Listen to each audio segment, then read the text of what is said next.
This is episode 106 of AA Beyond Belief, the podcast.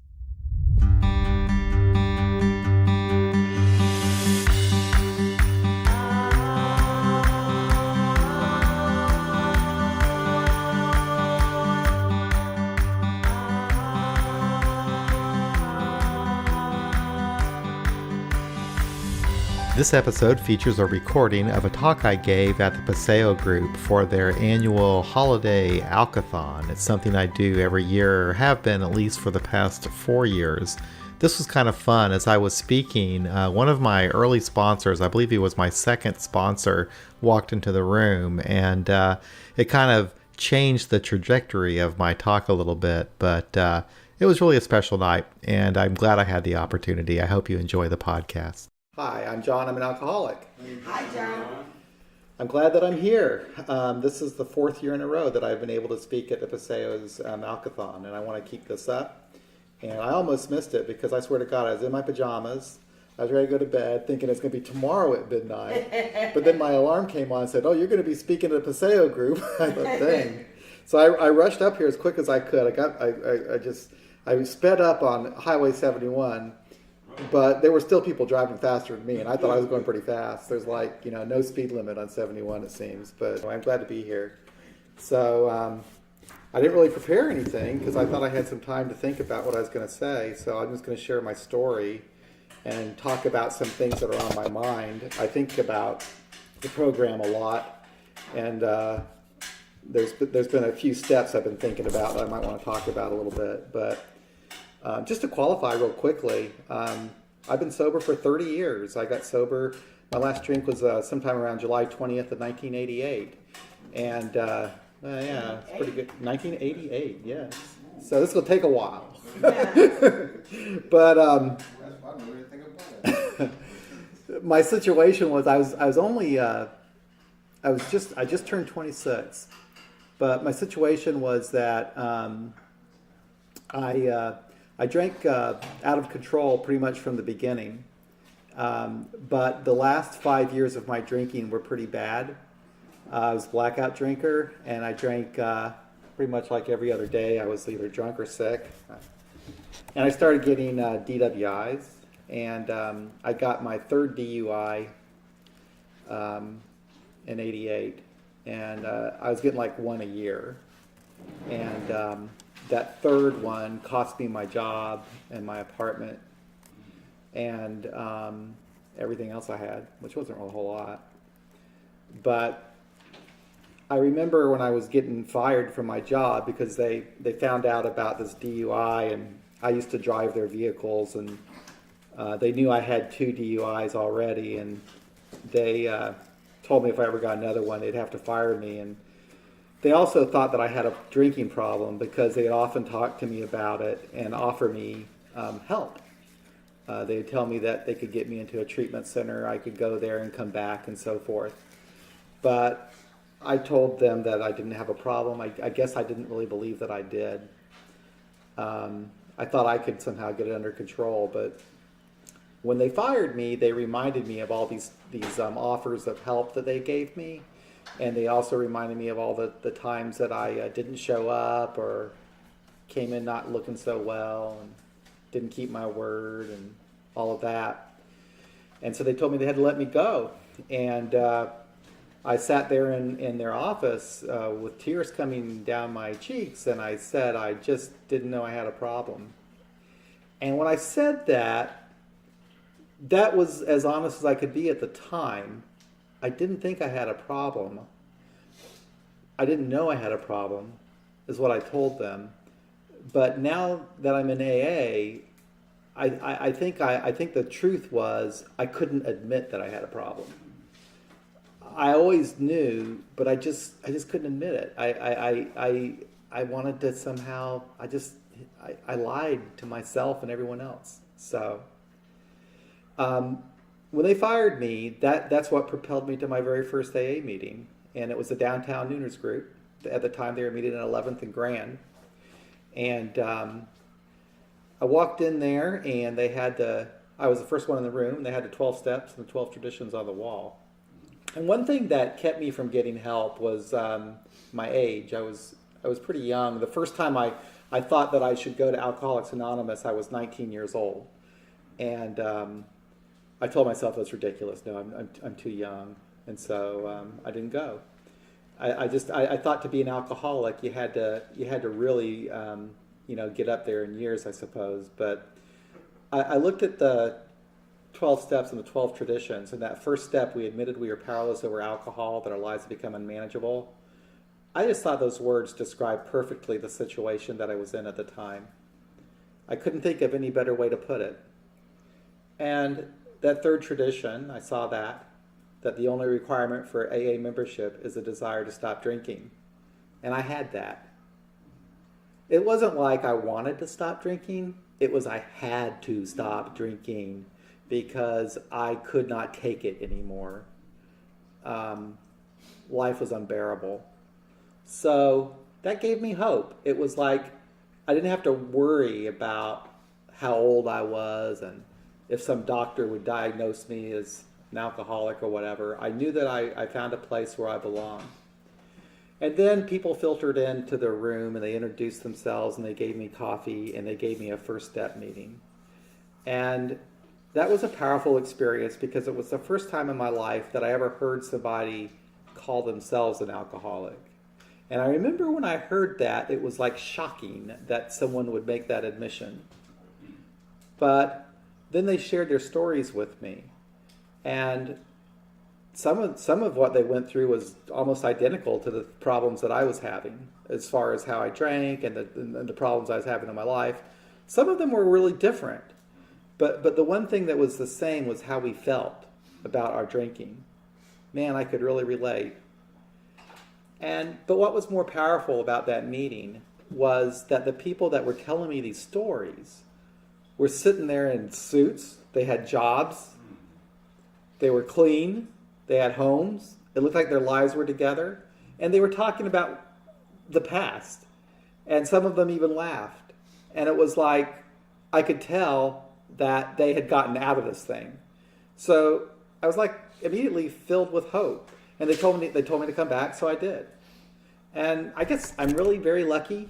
I have not had to drink. I have not relapsed since I've been in AA. And I don't know why, other than I followed suggestions. The closest I ever came to drinking, I was the man walking in the room right now.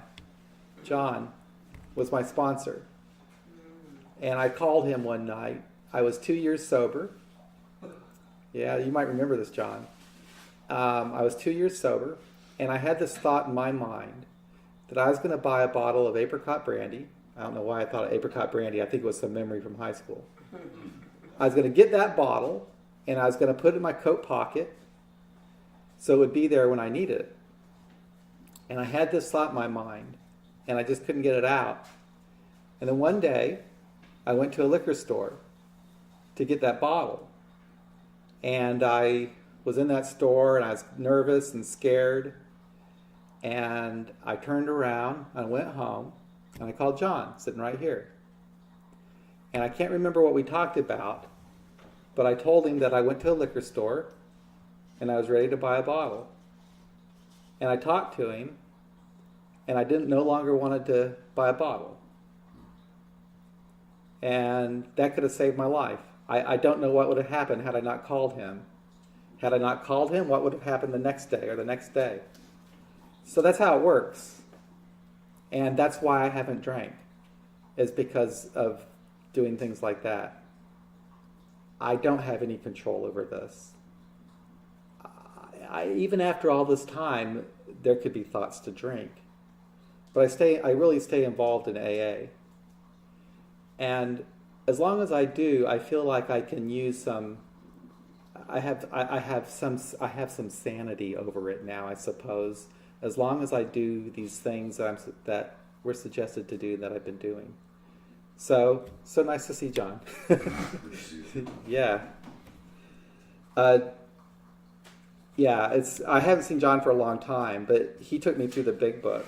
A lot of what I've been grounded in with the program, I got from him, and he got it from someone else. But going back to my story, they told me to go to meetings, and I did. I had to. I was propelled to, because I had all these problems that came out of my drinking that had to be resolved. I mean, the DUI, other tickets and legal problems, and losing my apartment and all this stuff, and I was just full of fear of what was going to happen to me. And the only way I knew to shut down those feelings was to drink. And the only way I knew to be comfortable was to be in an AA meeting. So in those first few months, I was in a lot of AA meetings, and it really did help me.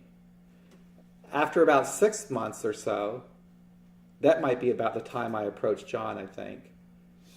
And he got me into the big book where we started going through the steps. He had me read things repetitively, whatever. Repeatedly. I'm sorry. Over and over again. How did you get your get off? He said he wanted me to read that doctor's opinion. This was almost torture. He wanted me to read a doctor's opinion every single day for 30 days. If I missed a day, I had to start all over again. And I was stupid enough that I was actually honest and told him when the day I missed, I had to start over again. So I read that chapter probably more than any other, but it was good. The one thing that I liked about it, well, a couple things, but the one thing that really hit home with me was the idea that I needed an entire psychic change, that I needed to change. And there was also that little paragraph about, we drink because we're restless, irritable, and discontent. And that once we drink, it kicks in, unlike other people, and we can't control. And it just made sense to me, and that's always been kind of the basis of my understanding of alcoholism. So I'm gonna go fast forward now, because I've got 30 years to cover.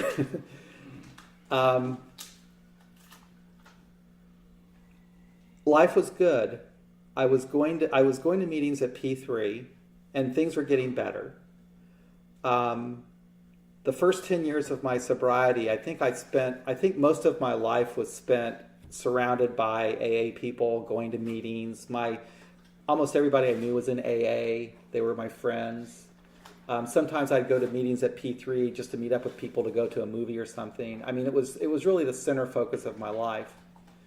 And then in '99, after I'd been sober for 10 years, my father died unexpectedly. He was 64, and he got some kind of a virus, and in 3 days he died. And that put me on a different track.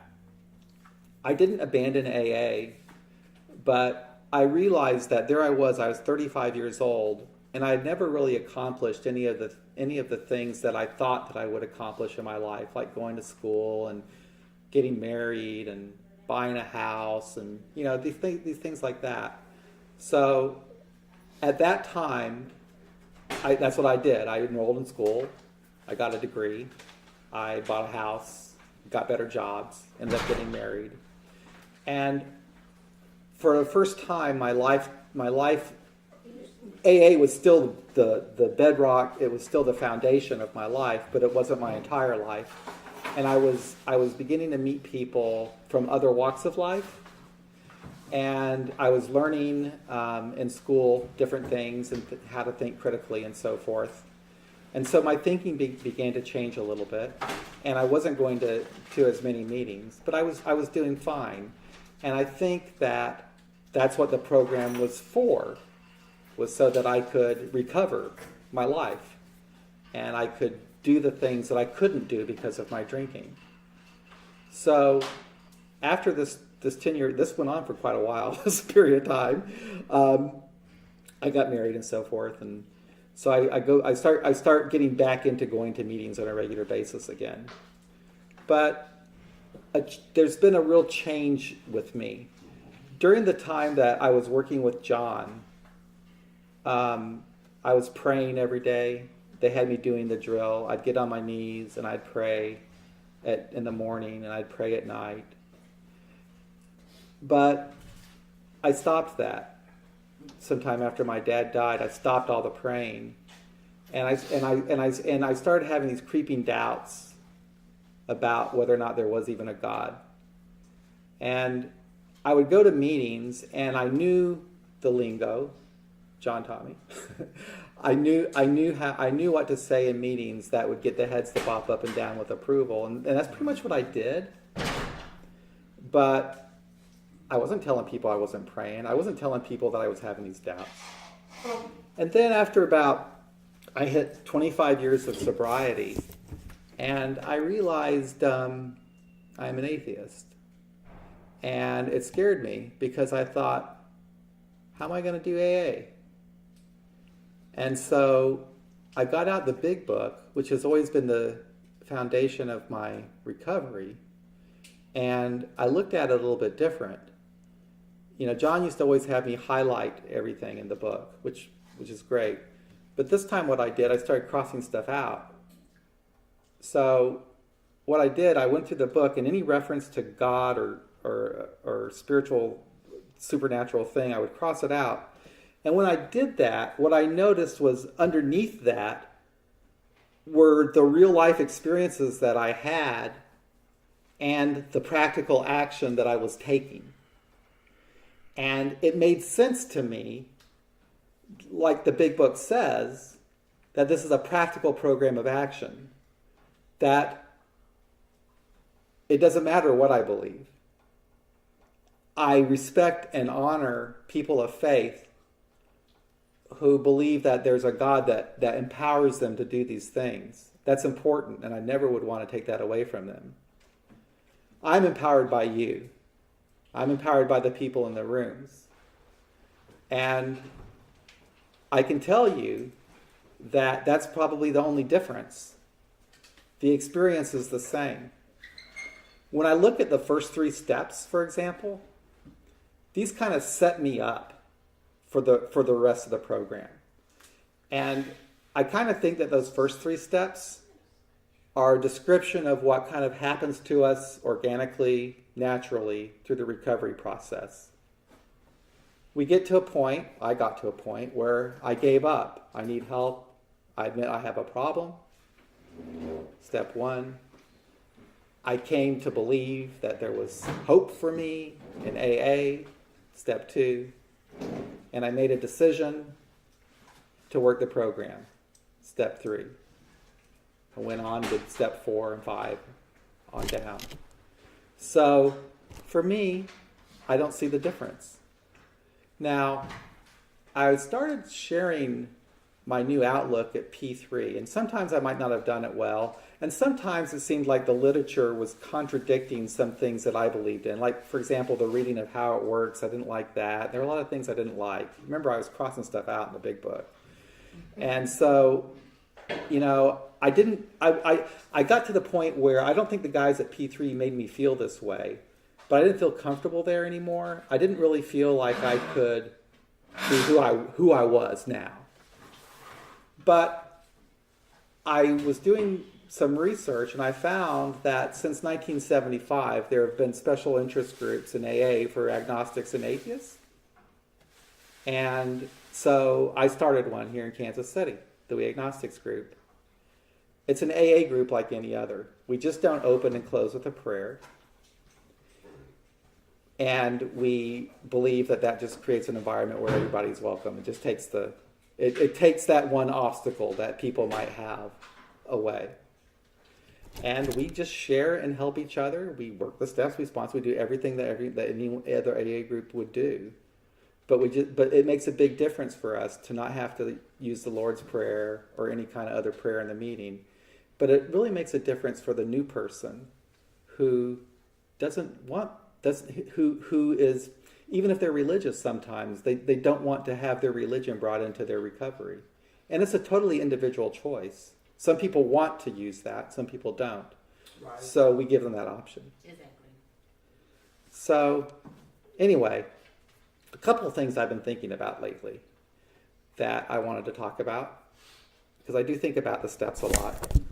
And 2 steps I've been thinking about and talking about are steps 6 and 7.